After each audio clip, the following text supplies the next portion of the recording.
morning, everyone, and a very warm welcome to this, the first Bethinking Apologetics Conference. It's great to see so many of you here. My name is Chris Knight, and I work for the Universities and Colleges Christian Fellowship, editing and coordinating the bethinking.org Apologetics website. To chair our first session, it's a great pleasure to have Tom Price with us.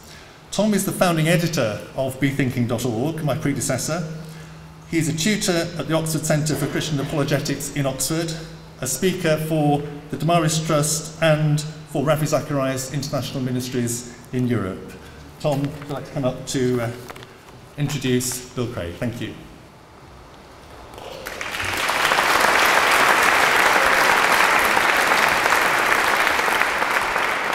Good morning. It's wonderful to be with you. I'm so excited to see so many of you here with a hunger to learn and think about apologetics. Many of you coming from different backgrounds, some of you being more skeptical, more agnostic about some of the questions we're going to be discussing today. I myself, 10 or 11 years ago, wasn't a Christian, and I came to a Christian faith partly through studying and thinking about the questions in philosophy of religion. And some of the authors that I came across will be names that are familiar to some of you. I started to read Alvin Plantinga. Very quickly I started to read Bill Craig's books, J.P. Moreland and Francis Schaeffer. And these books and the ideas in them completely transformed the way that I viewed the world, the way that I read my Bible, and the way that I thought that we could reach out, that we could do mission, that we could reach out to people with the good news of the gospel. So it's my pleasure to introduce you to William Lane Craig. Bill is the research professor of philosophy at Talbot School of Theology in La Mirada, California. He did his first PhD. I don't know many people who have two, but Bill's just greedy like that.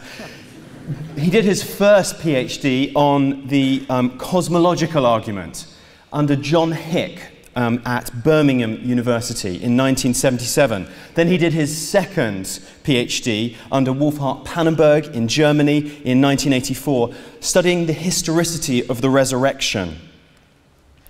He comes with him with the credibility of being a widely known and respected philosopher of religion, known in secular philosophy departments across the Anglo-American world.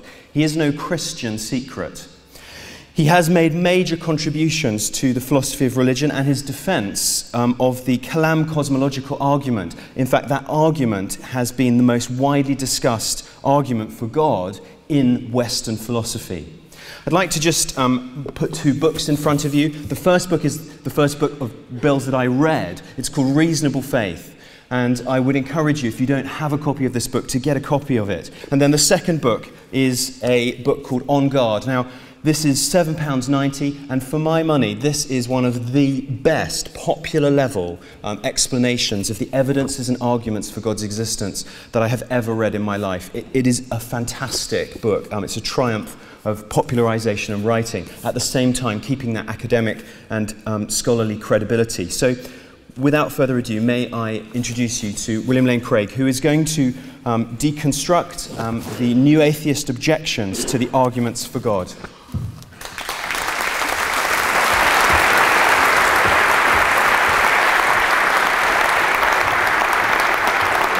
Thank you, Tom, and thank you very much. Thank you for coming. It's a delight to be with you here and share this conference with you this morning.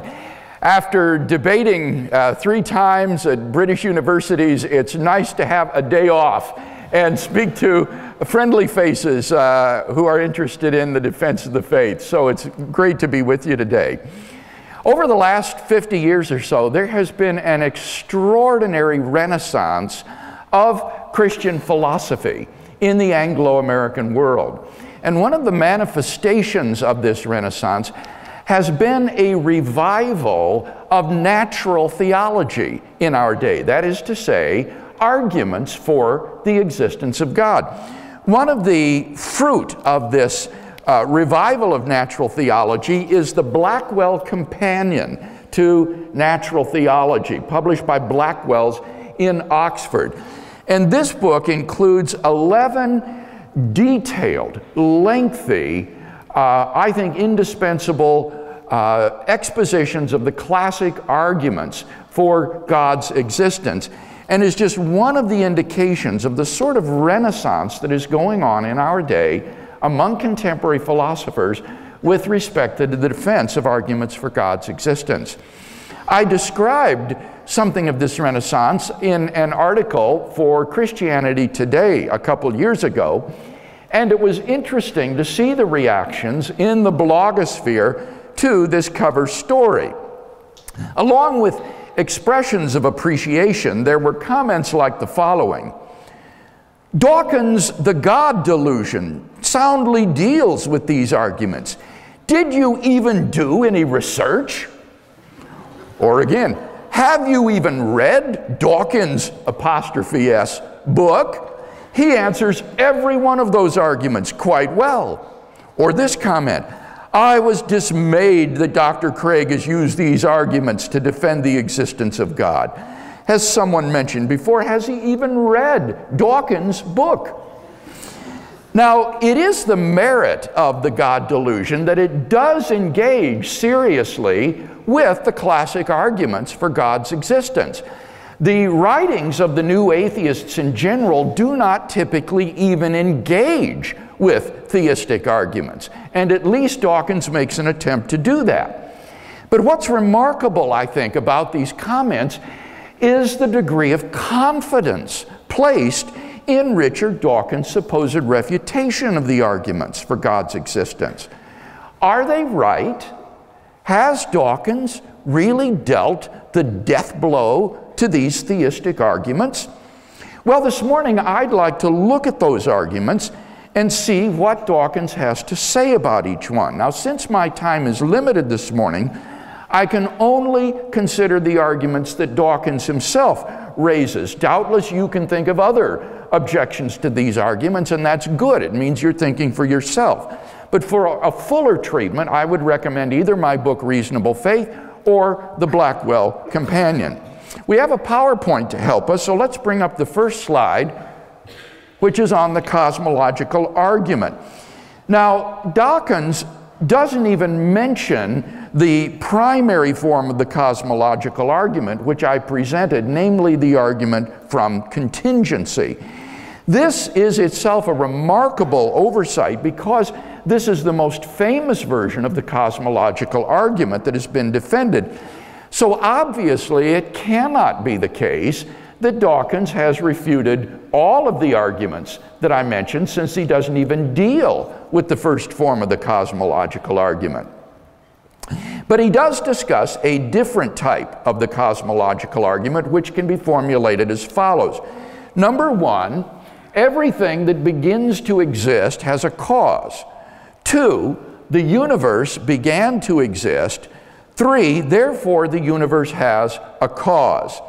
And once we reach the conclusion that the universe has a transcendent cause, then we can analyze what sort of properties such a cause must have.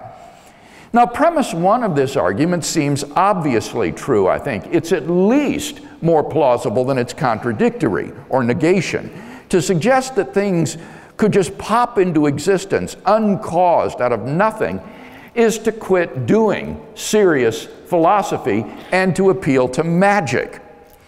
Premise two can be supported by both philosophical argument and scientific evidence. The philosophical arguments aim to show that there cannot have been an infinite regress of past events, or in other words, that the series of past events must have had a beginning. Now, these philosophical arguments for the finitude of the past are mind-expanding and very fascinating, but we needn't consider them this morning since Dawkins doesn't object to any of these arguments. As for the scientific evidence for the beginning of the universe, this is based upon the expansion of the universe. We now have pretty strong evidence that the universe is not eternal in the past, but had an absolute beginning a finite time ago. In 2003, Arvin Bord, Alexander Vilenkin, and Alan Guth were able to prove that any universe, which is on average in a state of cosmic expansion, cannot be infinite in the past, but must have had a past space-time boundary.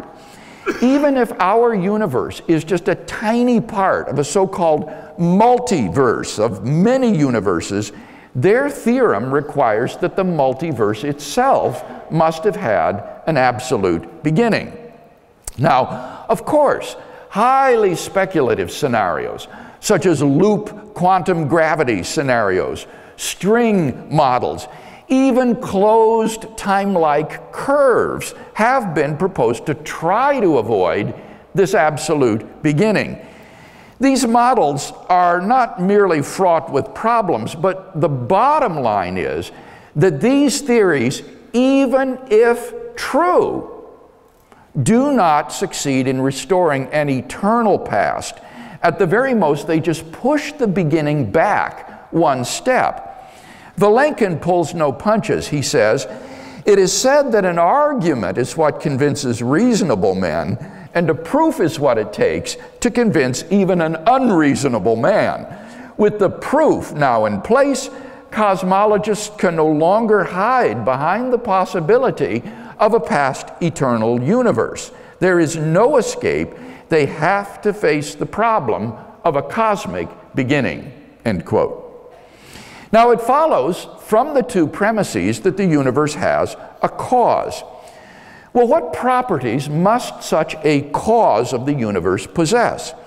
Well, by the very nature of the case, as the cause of space and time, this entity must transcend space and time, and therefore exist timelessly and non-spatially, at least without the universe. This transcendent cause must therefore be changeless and immaterial, since anything that is timeless must be unchanging, and anything that is changeless must be non-physical and immaterial, since material things are always changing on the molecular and atomic level, at least. Such a cause must be beginningless and uncaused, at least in the sense of lacking any prior causal condition, since there cannot be an infinite regress of causes. Occam's razor, which is the principle that says we should not multiply causes beyond necessity, will shave away any further causes, since one cause is required to explain the effect. This entity must be unimaginably powerful, if not omnipotent, since it created the universe without any material cause. Finally, and most remarkably, such a transcendent first cause is plausibly personal. Two reasons can be given for this conclusion. First, the personhood of the first cause is implied by its immateriality and timelessness. The only entities which could possibly possess such properties are either unembodied minds or else abstract objects like numbers. But you see, abstract objects don't stand in causal relations. The number 7, for example, can't cause anything. And therefore it follows logically that the transcendent cause of the origin of the universe is plausibly an unembodied mind. Second, this same conclusion is also implied by the origin of an effect with a beginning from a beginningless cause. We've concluded that the beginning of the universe was the effect of a first cause. Now, by the very nature of the case, that cause cannot have either a beginning of its existence or any prior cause. It just exists changelessly, without a beginning, and a finite time ago, it brought the universe into existence. Now, when you think about it, this is exceedingly odd. The cause is in some sense eternal, and yet the effect which it produced is not eternal, but began to exist just a finite time ago. How can this be? If the necessary and sufficient conditions for the effect are eternal, then why isn't the effect also eternal? How can the cause exist without its effect? Well, it seems to me that there's only one way out of this dilemma, and that is to say that the cause of the universe's beginning is a personal agent endowed with freedom of the will who freely chooses to create a universe in time. Philosophers call this type of causation agent causation. And because the agent is free, he can initiate new effects spontaneously by freely bringing about conditions which were not previously present. And thus, a finite time ago, a free creator can bring about the universe at that particular moment without any antecedent determining conditions. So, in this way, the creator could exist changelessly and eternally, but freely choose to create the world in time. By freely exercising his causal power, he brings it about that a universe with a beginning comes to exist. And so the cause is eternal, but its effect is not. In this way, it is possible for the temporal universe to have come to exist from an eternal cause, namely through the free will of a personal creator. We may therefore conclude that a personal creator of the universe exists who is uncaused, beginningless, changeless, immaterial, timeless, spaceless, and unimaginably powerful. Now, Dawkins does, as I say, address this version of the cosmological argument. Remarkably, however, he doesn't dispute either of its premises. Instead, he merely questions the theological significance of the conclusion. He says, and I quote, "Even if we allow the dubious luxury of arbitrarily conjuring up a terminator to an infinite regress and giving it a name, there is absolutely no reason to endow that terminator with any of the properties normally ascribed to God: omnipotence, omniscience, goodness, creativity of design, to say nothing of such human attributes as listening to prayers, forgiving sins, and reading innermost thoughts." Now, apart from the opening slur, this is an amazingly concessionary statement. Dawkins doesn't dispute that the argument successfully proves the existence of an uncaused, beginningless, changeless, timeless, spaceless, and unimaginably powerful personal creator of the universe. He merely complains that this cause hasn't also been shown to be omnipotent, omniscient, good, creative of design, listening to prayers, forgiving sins, and reading innermost thoughts. So what? The argument isn't intended to prove those things. It would be a bizarre form of atheism, indeed an atheism not worth the name, which admitted that there exists an uncaused, beginningless, changeless, timeless, immaterial, spaceless, unimaginably powerful, personal creator of the universe who may, for all we know, also possess the properties listed by Dawkins. So, we needn't call the personal creator of the universe God if Dawkins finds this unhelpful or misleading, but the point remains that such a being, as described by this argument, must exist. Argument number 2, the moral argument. Here's a simple moral argument for God's existence. Premise 1, if God does not exist, objective moral values and duties do not exist. Premise 2, objective moral values and duties do exist, from which it follows logically 3, therefore God exists.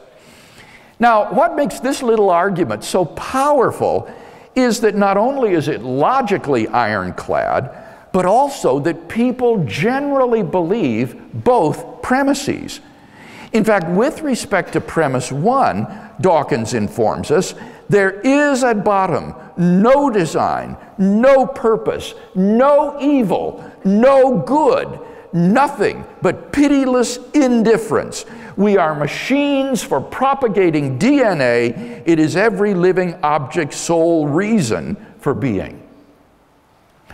But although he says that there is no evil, no good, nothing but pitiless indifference, the fact is that Richard Dawkins is a stubborn moralist.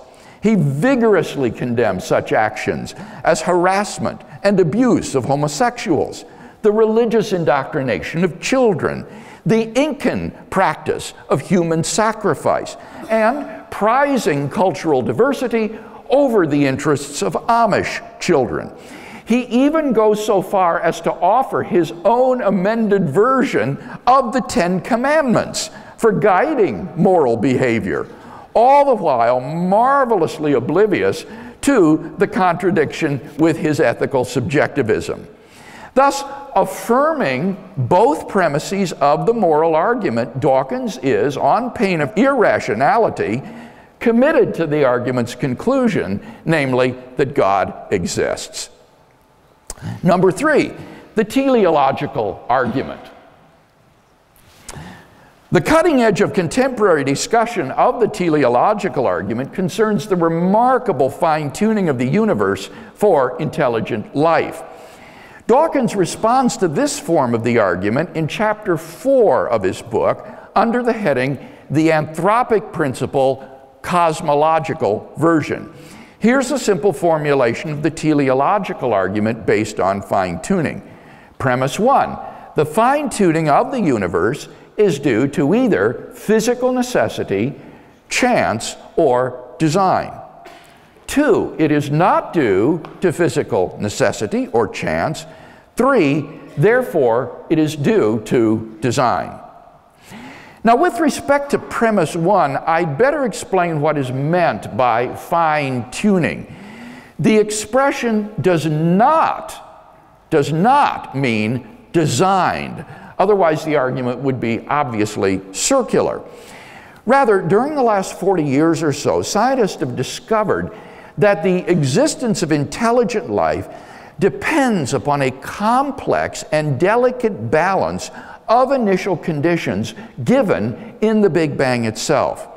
Were nature's fundamental constants and quantities to be altered by less than a hair's breadth, this life-permitting balance would be destroyed, and so no living, interactive organisms could exist. Dawkins himself, citing the work of the Astronomer Royal, Sir Martin Rees, acknowledges that the universe does exhibit this remarkable fine-tuning. Now, premise 1 simply lists the 3 possibilities for explaining the presence of this amazing fine-tuning of the universe: physical necessity, chance, or design. The question is, which of these 3 alternatives is the most plausible? Well, premise 2 addresses that question. The first alternative, physical necessity, is extraordinarily implausible because the constants and quantities are independent of the laws of nature. So, for example, the most promising candidate for a theory of everything to date, the M theory or superstring theory, allows for a cosmic landscape of around 10 to the 500th power different possible universes governed by the present laws of nature. Dawkins notes that Sir Martin Rees rejects this first alternative, and Dawkins adds, "I think I agree." So, what about the second alternative, that the fine-tuning of the universe is due to chance? Well, the problem with this alternative is that the odds against the universe's being life-permitting are so incomprehensibly great that they cannot be reasonably faced. So, in order to rescue the hypothesis of chance, its proponents have been forced to adopt the remarkable hypothesis that there exists an infinite number of randomly ordered universes comprising a sort of world ensemble or multiverse of universes, in which our universe is but a member. Somewhere in this world ensemble, finely tuned universes will appear by chance alone, and we happen to be in one such world. This is the explanation that Dawkins finds most plausible. Now, Dawkins is acutely sensitive to the charge that postulating a world ensemble of randomly ordered universes seems to be what he calls an unparsimonious extravagance. But, he retorts, the multiverse may seem extravagant in sheer number of universes, but if each one of those universes is simple in its fundamental laws, we are still not postulating anything highly improbable, end quote. Unfortunately, this response is multiply confused. Let me mention 4 points. First, each universe in the ensemble is not simple, but is characterized by a multiplicity of constants and quantities. If each universe were simple, then why did Dawkins feel the need to recur to the hypothesis of a world ensemble in the first place? Second, Dawkins assumes that the simplicity of the whole is a function of the simplicity of the parts. If the parts are simple, then the whole is simple. But this is an obvious mistake. For example, a complex mosaic, say a Roman face, might be made up of a great number of individually simple parts. In the same way, an ensemble of simple universes will still be complex if those universes are randomly ordered in the values of their fundamental constants and quantities, rather than all sharing the same values. Thirdly, Occam's razor tells us not to multiply entities beyond necessity, so that the number of universes being postulated simply to explain the fine-tuning is, at face value, extravagant. Appealing to a world ensemble to explain fine-tuning is like using a sledgehammer to crack open a peanut. Fourthly, Dawkins tries to minimize the extravagance of the postulate of a world ensemble by claiming that despite the extravagant number of entities postulated, still such a postulate is not highly improbable. Now, it's not clear why this response is relevant, or even what this means. The objection under consideration is not that the postulate of a world ensemble is improbable, but rather that it's extravagant and unparsimonious. To say that the postulate isn't also improbable is to fail to address the objection. Indeed, it's very hard to understand exactly what probability Dawkins is talking about here. He seems to me to mean the intrinsic probability of the postulate of a world ensemble, considered apart from the evidence of fine-tuning. But how is such a probability to be determined? By its simplicity? But then Dawkins hasn't shown the world ensemble hypothesis to be simple.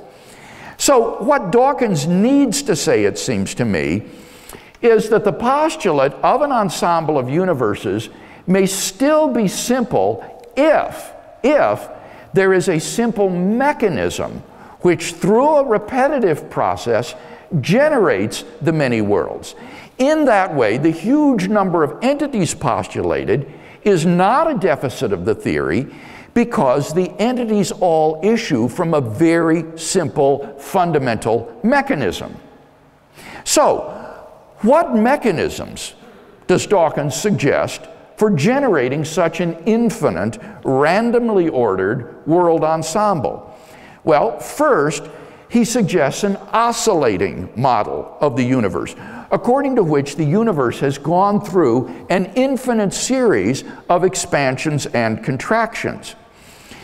Dawkins is, however, apparently unaware of the many difficulties of oscillatory models of the universe, which have made contemporary cosmologists skeptical of them. Such models contradict the Hawking-Penrose singularity theorems. Moreover, the evidence of observational astronomy has been consistently against the hypothesis that the universe will someday recontract. The evidence indicates that it will expand forever.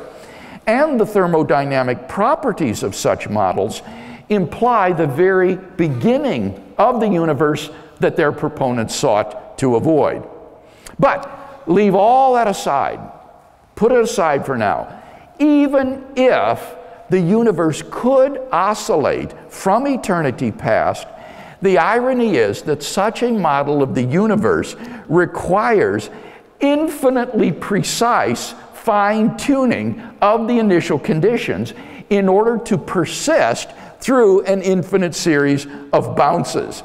So that the mechanism that Dawkins suggests for creating the world ensemble is not simple. In fact, exactly the opposite. It is infinitely fine-tuned. Moreover, this fine-tuning is of a very bizarre sort because the initial conditions have to be set at minus infinity in the past. But how can you set initial conditions at minus infinity if there was no beginning of the universe? So this mechanism is clearly untenable. His second suggested mechanism for generating a world ensemble is Lee Smolin's evolutionary cosmology. According to this cosmology, black holes are portals to baby universes which are being birthed by our universe. Since universes which produce lots of black holes will therefore have an evolutionary advantage by producing more offspring, worlds which have lots of black holes will be evolutionarily preferred and selected for. Now, since black holes are the result of star formation, they are the result of the collapse of stars, and stars favor planets where life can evolve, the unintended effect of evolutionary cosmology is to make life-permitting universes more probable. Now, Dawkins recognizes, and I quote, that not all physicists are enthusiastic about Smolin's scenario. Talk about an understatement. For Smolin's scenario, wholly apart from its ad hoc and even disconfirmed conjectures, encountered insuperable difficulties. First, a fatal flaw in Smolin's scenario was his assumption that universes which produce lots of black holes would also produce lots of stable stars. In fact, it turns out that the exact opposite is true. The most proficient producers of black holes would be universes which generate primordial black holes prior to star formation, so that life-permitting universes would actually be weeded out by natural selection in Smolin's cosmic evolutionary scenario. And thus it turns out that Smolin's scenario would actually make the existence of a life-permitting universe even more improbable. Secondly, speculations about the universes begetting baby universes via black holes seems to contradict quantum physics. The conjecture that black holes might be portals of wormholes through which bubbles of false vacuum energy can tunnel to spawn new baby universes was the subject of a bet between Stephen Hawking and John Preskill, which Hawking finally admitted in 2004 that he had lost. The conjecture would require that the information locked up in a black hole could be utterly lost by forever escaping to another universe.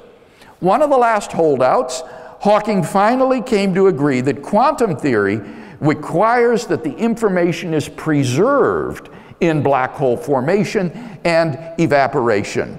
The implications, Hawking says, there is no baby universe branching off as I once thought. The information remains firmly in our universe.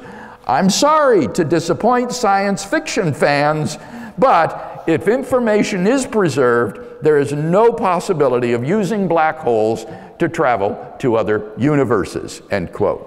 And so if this result is correct, Smolin's scenario is literally physically impossible. Well, these are the only mechanisms that Dawkins suggests for generating an ensemble of randomly ordered universes. Neither of them is even tenable, much less simple. Dawkins has therefore failed to turn back the objection that his postulation of a randomly ordered world ensemble is an unparsimonious extravagance. But there are even more formidable objections to the postulate of a world ensemble, of which Dawkins is apparently unaware.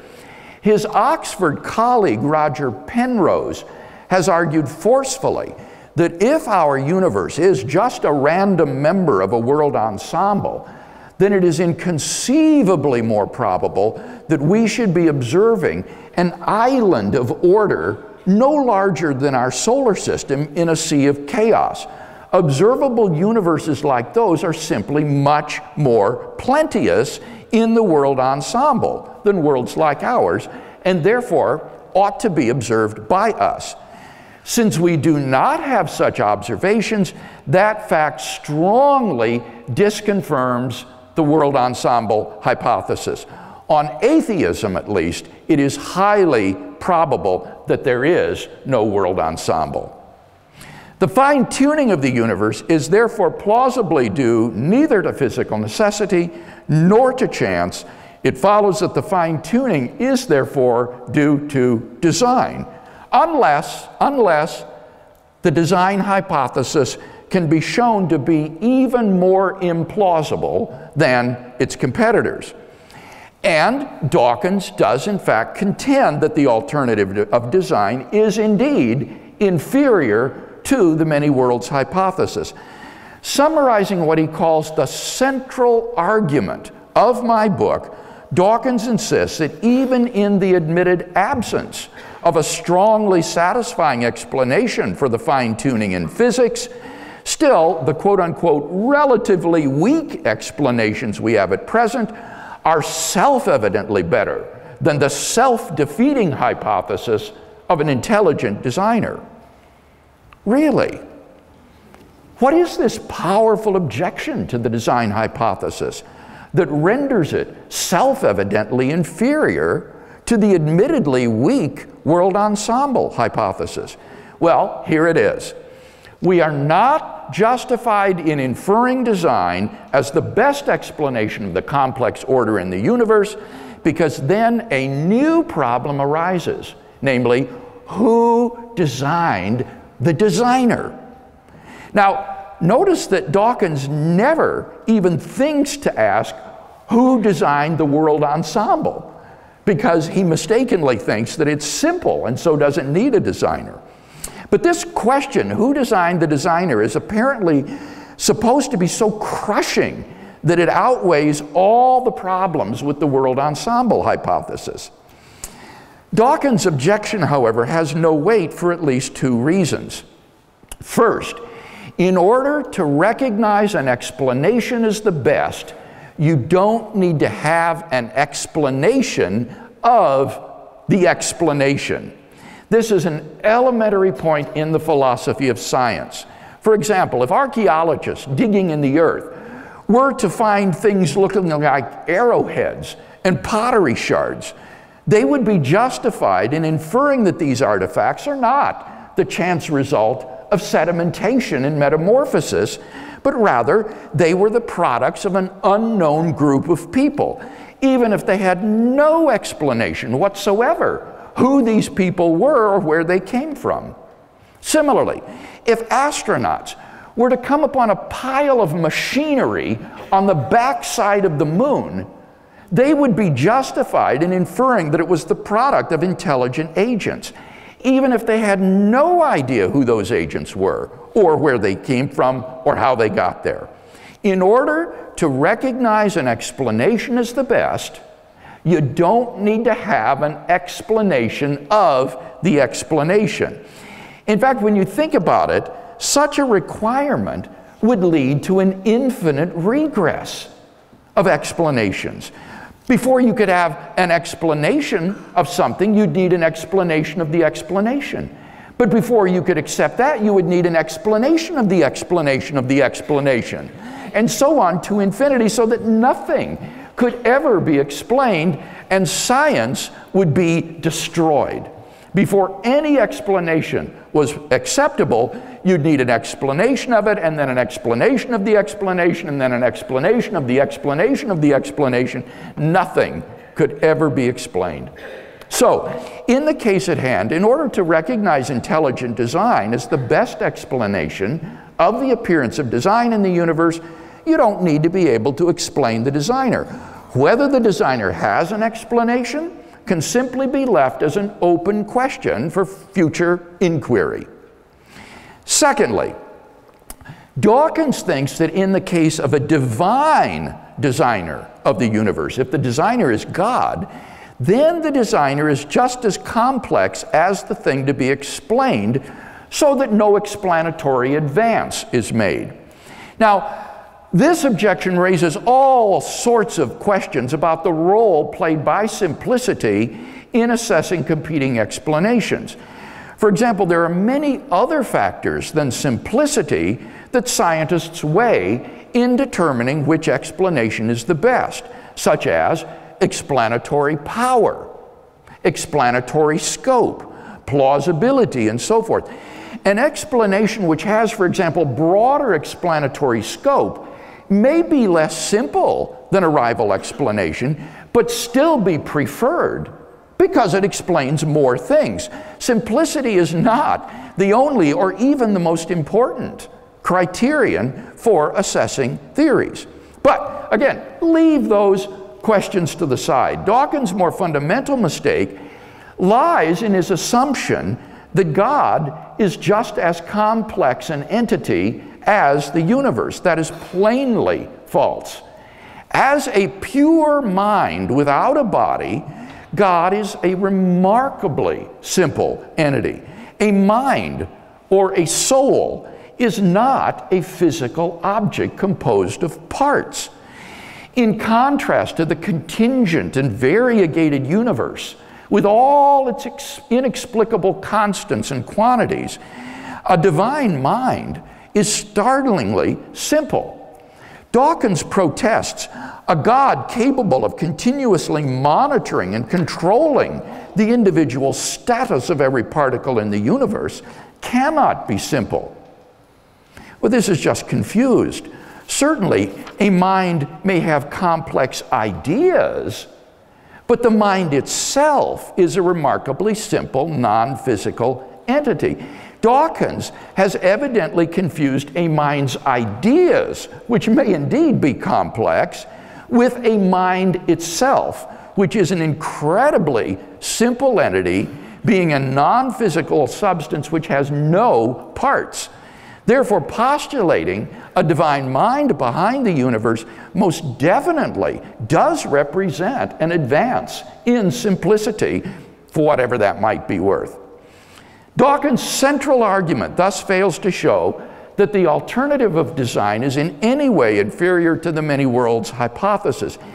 Indeed, his smug and self-congratulatory attitude about this pitiful argument, sustained even in the face of repeated correction by prominent philosophers and theologians like Keith Ward and Richard Swinburne, is marvelous. Therefore, of the three alternatives before us, physical necessity, chance, or design, the most plausible of the three is an explanation of the fine-tuning given by design. Finally, the ontological argument. The next argument to be discussed by Dawkins, and the last that I have time to review, is the famous ontological argument. The version that I presented stems from Alvin Plantinga. It's formulated in terms of possible worlds semantics. Now, for those of you who are unfamiliar with the terminology of possible worlds, let me explain that by a possible world, I do not mean a planet or a universe or any kind of concrete reality. Rather, a possible world is simply a complete description of reality, or a way the world might be. To say that God exists in some possible world is just to say that there's a possible description of reality which includes the statement, God exists as part of the description. Now, in his version of the argument, Plantinga conceives of God as a being which is maximally excellent in every possible world. Plantinga takes maximal excellence to include such properties as omniscience, omnipotence, and moral perfection. A being which has maximal excellence in every possible world would have what Plantinga calls maximal greatness. And now Plantinga argues as follows. Premise 1. It's possible that a maximally great being, aka God, exists. 2. If it's possible that a maximally great being exists, then a maximally great being exists in some possible world. 3. If a maximally great being exists in some possible world, then it exists in every possible world. 4. If a maximally great being exists in every possible world, then it exists in the actual world. 5. If a maximally great being exists in the actual world, then a maximally great being exists.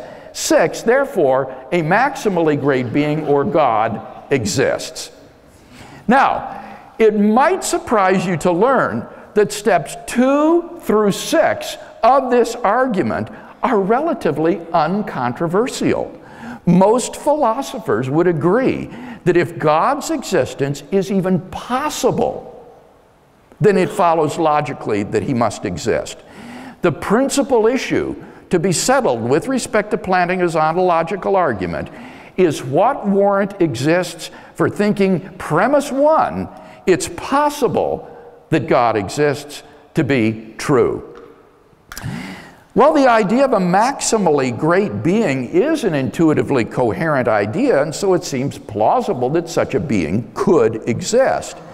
In order for the ontological argument to fail, the concept of a maximally great being must be incoherent, like the concept of a married bachelor. But the concept of a maximally great being doesn't seem to be even remotely incoherent. And this provides at least some prima facie warrant for thinking that it is possible that a maximally great being exists. Now, Dawkins devotes 6 full pages brimming with ridicule and invective to the ontological argument without raising any serious objection to Plantinga's argument.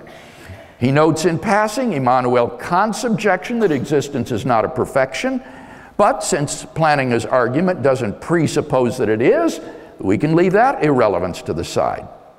He reiterates a parody of the argument designed to show that God does not exist, because a God who created everything while not existing is greater than one who exists and created everything.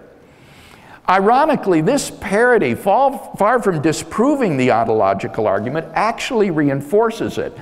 For a being which creates everything while not existing is a logical incoherence, and therefore is impossible. There is no possible world which contains a non-existent being which creates the world.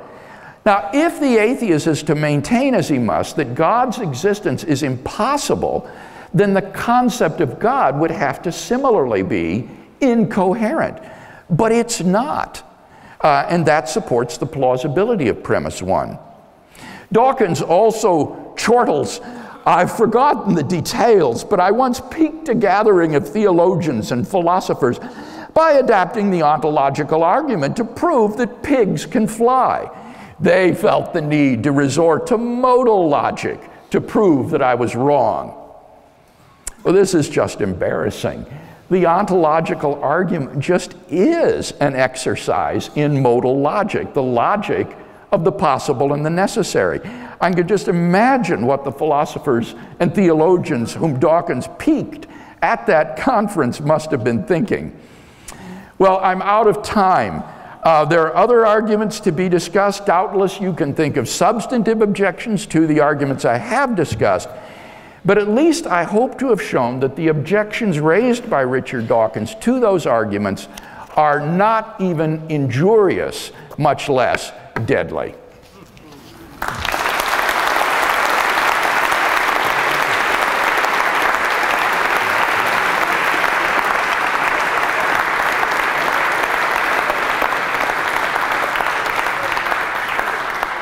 We now have 20 minutes for your questions. There are 2 microphones, one here and one here.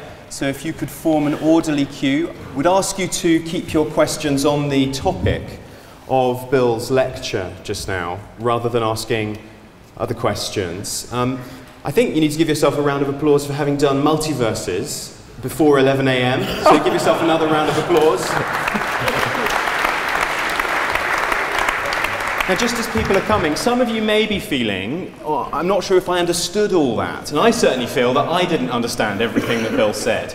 And so one of the things that we can do is to take away that confidence that the Christian worldview possesses the resources to be able to answer and deal with some of the most pertinent and pressing intellectual questions.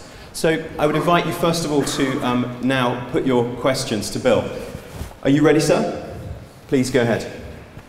Yeah, certain epistemologists have claimed over the years, Immanuel Kant, David Hume, and most recently Robert Fogelin, that making a jump from a priori or experience-based knowledge into the realm of the metaphysical is not possible or not intellectually responsible. How would we respond to something like this? Well, at least with respect to the lecture this morning, I haven't done that. The question concerns leaping from some sort of a priori knowledge to metaphysical knowledge. Now, what's a priori knowledge?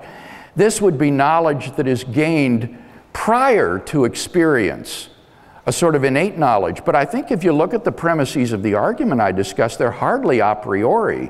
They appeal to things like scientific evidence for fine-tuning, for the beginning of the universe. Even the ontological argument I have come to see is really an a posteriori argument. That is to say, it is based on experience. It's based on our understanding of modality and our experience of possibility and necessity. So I don't think these arguments are a priori in any sort of objectionable way. I do think they appeal to rational intuition, but I see no trouble with that. If someone wants to defend a sort of strict naturalistic empiricism, I think probably he's going to be caught in self-refutation. Because the person who says something like this, we should only believe what can be scientifically proven, that statement itself can't be scientifically proven, so that it's self-defeating. Michael Ray, in his book, A World Without Design, I think has shown that the only plausible view of naturalism is as a methodological assumption, which someone might adopt. But as a methodological assumption, it's neither true nor false, and someone's able to adopt different methodological assumptions. So I guess I just don't see that concern as being relevant to what I've said with respect to these arguments. Thank you. Next question. Yeah, my question's to do with objective moral values. All right. It's, I guess, going to the passage in Exodus that talks about the Ten Commandments. Obviously, one of the Ten Commandments is to not kill and also to not lie. So I guess my question is, if there are some situations in life where it is actually morally right to kill in self-defense or to lie to protect somebody, does that not undermine the idea that there are objective moral values and that actually God is morally relativistic? No, I don't think it does. And here you'll notice that I use the language of objective moral values rather than absolute moral values. And that is deliberate. To say they're absolute moral values could be taken to mean that certain moral duties hold regardless of the circumstances you're in. So thou shalt not kill regardless of the fact that a terrorist is about to kill your wife and children. What I'm talking about is objective moral values, which means that in any given situation in which you might find yourself, there is something that is really right and really wrong, independently of human opinion.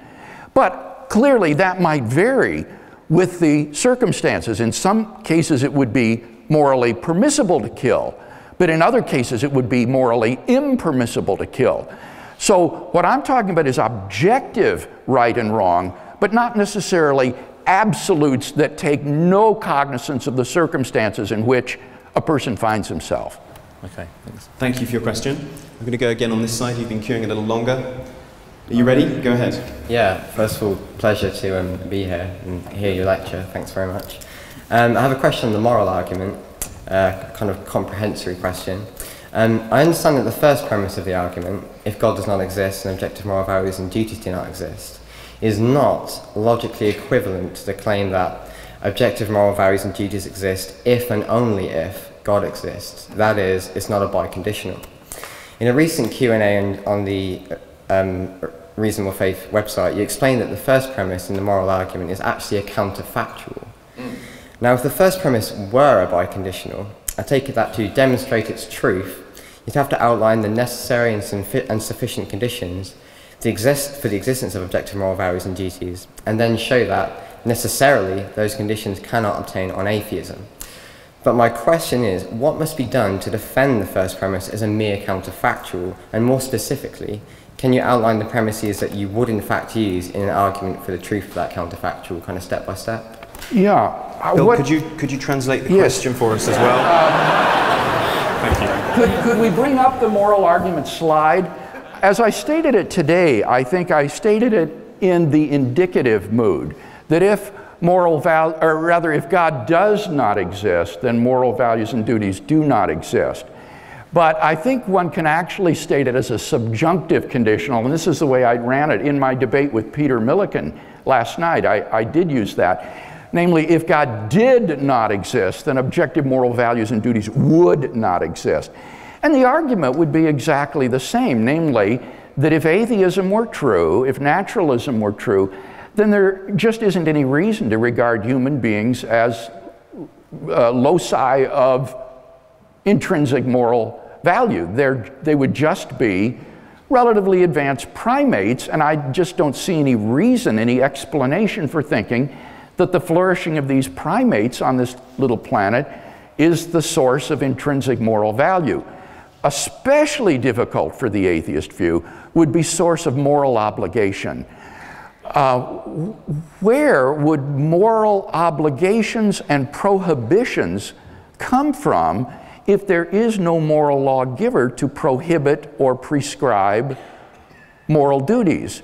As chemists and ethicists alike recognize, prescriptions require a prescriber, and that would be missing if atheism were true. So the arguments would be exactly the same, whether it's a counterfactual or whether it's an indicative conditional. Okay. Thank you very much. Your question, sir. Hi, well, to do with the moral question as well. Premise 2, objective moral values and duties do exist. How do you justify that, in a sense? I mean, I do believe objective moral values exist, but it doesn't seem to me necessarily true. It seems to me equally likely, if I were an atheist, that nihilism is true. In other words, there are no objective moral values. Yeah. Everything is just simply socially determined or whatever. Yes. As to objective moral values do exist. So how would you convince an atheist that actually no, they really do exist, as opposed to nihilism being true, apart from simply saying, well, that's very unpleasant? I think that the second premise is necessarily true, but let's distinguish necessity from certainty. That is very important to do. Certainty is a property of persons. Necessity is a property of propositions. And some propositions can be necessary even though they're very uncertain. For example, some complicated mathematical equation will be necessarily true, if true, but we may be very uncertain about it. So the necessity of the second premise and the truth of the second premise doesn't require certainty. What reason would we have to believe that objective moral values and duties exist? Well, basically, it would be our moral experience. Just as we believe in the world of sense objects around us, physical objects, because we have a sense of them through our senses, so we can believe in the objective reality of moral values and duties on the basis of our moral experience. And any argument you run to be skeptical about our moral experience, I can run a parallel argument about why you should be skeptical about our experience of the physical world of objects around us. Maybe you're a brain in a vat of chemicals being stimulated by a scientist to think you're here in this lecture hall listening to this lecture. Maybe you're a body lying in the matrix and you're inhabiting a virtual reality. In the absence of some reason to defeat your experiences, you're justified in believing in what those experiences teach you. And similarly, in the absence of a good defeater of our moral experience, I think we're justified in believing what that experience tells us. Louise Antony is an atheist philosopher who put it so well, I think. This is how she put it. Any argument for moral skepticism is going to be based upon premises which are less obvious than the reality of objective moral values themselves. And therefore, you would never be justified in accepting moral skepticism. I like that, and I think that's correct. Thank you for the question. Yes, I wonder if you could speak on increasing entropy with regard to the cosmological argument in the multiverse. I heard it said that when the last black hole dissipates and we completely run out of energy, our universe could run into another universe, spawning yet a new universe. I'm wondering if the increasing entropy would discount that, or how that would all Well, come that out. would depend on the multiverse hypothesis, that there in fact are other universes in which our universe, or with which our universe might collide. And as I said, the Born-Guth-Vilenkin theorem applies to the multiverse itself. So even if we are part of a multiverse containing other worlds with which we might collide, nevertheless, the multiverse itself must have an absolute beginning at some point in the finite past. So it doesn't avoid the problem. Thank you. This side? With regard to the teleological argument. To which argument? The teleological argument. Teleological. Can we have that one come up, please? Talking about it with one of my friends, he said to me, that's all irrelevant because you're thinking about it kind of from the beginning, and you're saying, how likely is it that a universe like this would exist? Whereas actually, as observers, we could only exist in a universe this fine-tuned. Yes. And so I've heard other people say that as well. Given that neither Dawkins addresses that, is he just pulling a fast one on me, or what? What your friend is talking about is the so-called anthropic principle. And this was an attempt to say that we shouldn't be surprised at the fine-tuning of the universe for our existence, because after all, if it weren't fine-tuned, then we couldn't be here to be surprised about it. And therefore, we shouldn't be surprised. This is generally recognized today to be a fallacious argument. Just because it's true that only a universe which is fine-tuned for observers can have observers in it, it doesn't follow that it isn't improbable that a fine-tuned universe should exist. And that's why the appeal to the so-called anthropic principle today requires the appeal to the world ensemble. You've got to have the many universes, the many worlds, so that somewhere in the world ensemble, by chance alone, finely tuned worlds will appear. And then you can appeal to the anthropic principle to say, we shouldn't be surprised because all the possibilities are actualized in the world ensemble. So in the discussion today, the anthropic principle requires the world ensemble or multiverse hypothesis, just as Richard Dawkins recognizes. So your friend would need to deal with the arguments about the multiverse and the world ensemble that I shared. Thank you for the question. Succinctly as possible, please. You argued from the cosmological argument that God is changeless. Does that show he's not the God of the New Testament who became a man and lived amongst us? Very good question. Can we have that first argument up, the cosmological argument?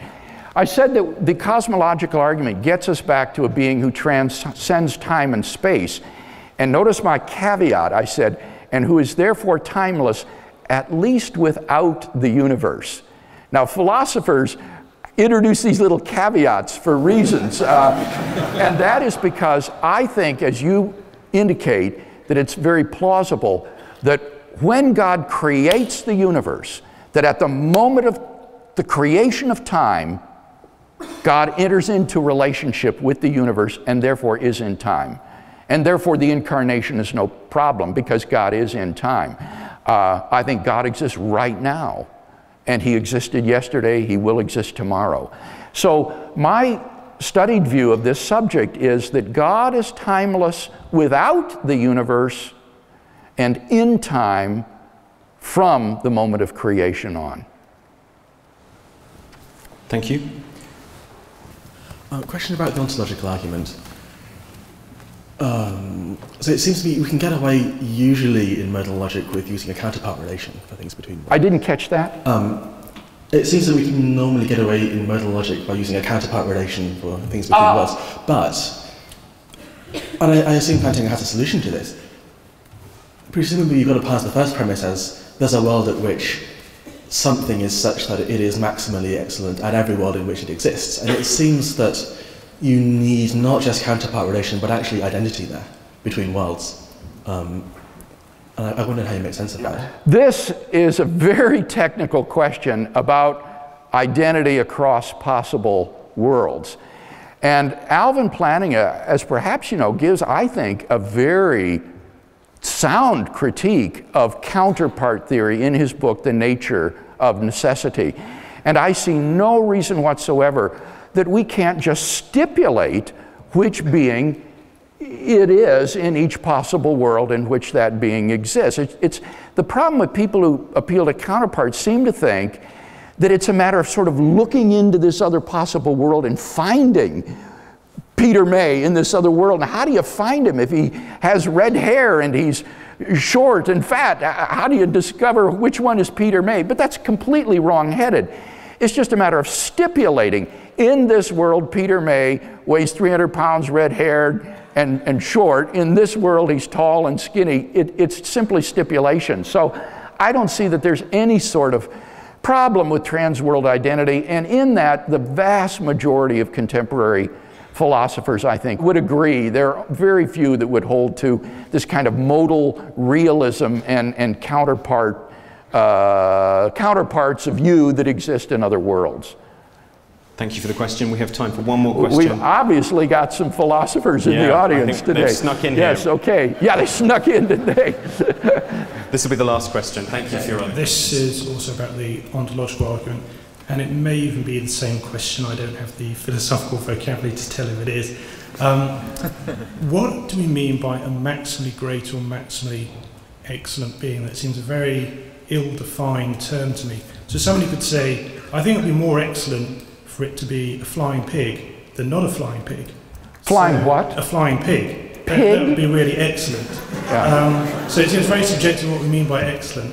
And again, we're kind of saying this maximally great being has properties that apply across different worlds, so kind of making a meta-world statement about it. Is that a fair thing to do? Can you just... Well, I've already, I think, addressed the second issue. I think it does make sense to talk about trans-world identity. And many contemporary philosophers think, for example, that mathematical objects are necessarily existent being, that numbers exist in every possible world. There's no world lacking the number 1, for example. So the idea of necessary existence is not problematic, I think. And the idea of maximal excellence, as Plantinga defines it, is pretty clear. It's a being which is omnipotent, omniscient, and morally perfect. Now, I don't think that's problematic. It's better, it's greater to be powerful than impotent and weak. It's greater to know everything than to be ignorant. It's greater to be moral perfect than morally flawed or evil. So those seem to be clear, great-making properties. And moreover, it's greater to be necessarily existent than merely contingent, to just sort of happen to be there. So it does seem to me the concept of a maximally great being, that is to say a being which has maximal excellence in every possible world, is a perfectly coherent concept. It's possible. So the atheist, I think, to resist this argument, has to say the concept of God is like that of a married bachelor or a round square. And I think that's a very radical position. It's not enough for the atheist to deny that God exists. He's got to say it's impossible that God exists. And why think something like that? That seems to me to be extraordinarily implausible. Thank you very much. Now we will move to a break until 11:45, when John Lennox will come and speak on Stephen Hawking and the grand design. May I also just make one further point?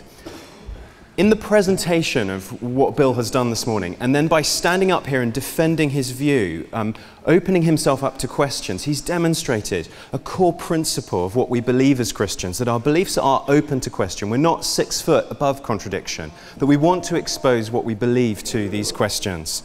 So I hope that you will be encouraged by that. I hope that you'll be inspired by that to approach apologetics and to pick up these tools and use them in your own way, in your own circumstances. If you didn't have your question addressed, then would I be able to encourage you to check out Bill's own website, which is the Reasonable Faith website, which you'll find at www.reasonablefaith.org, and he will regularly answer questions that come in from writers and from emails there. So you may have the opportunity to have your question answered, even if you didn't have it there this morning. Please would you give Bill a thoroughly deserving round of applause.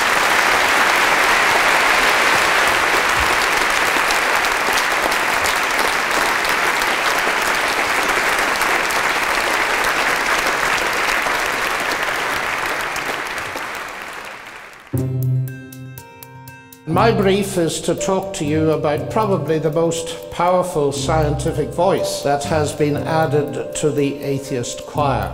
Around the world, the headlines were full of it. Stephen Hawking says physics leaves no room for God, and so on and on with many variations. And these headlines were referring to the publication of his book co-authored with Leonard Mlodinow entitled The Grand Design. What are we to think of it? Is it really true that the Grand Master of Physics has checkmated the Grand Designer of the universe?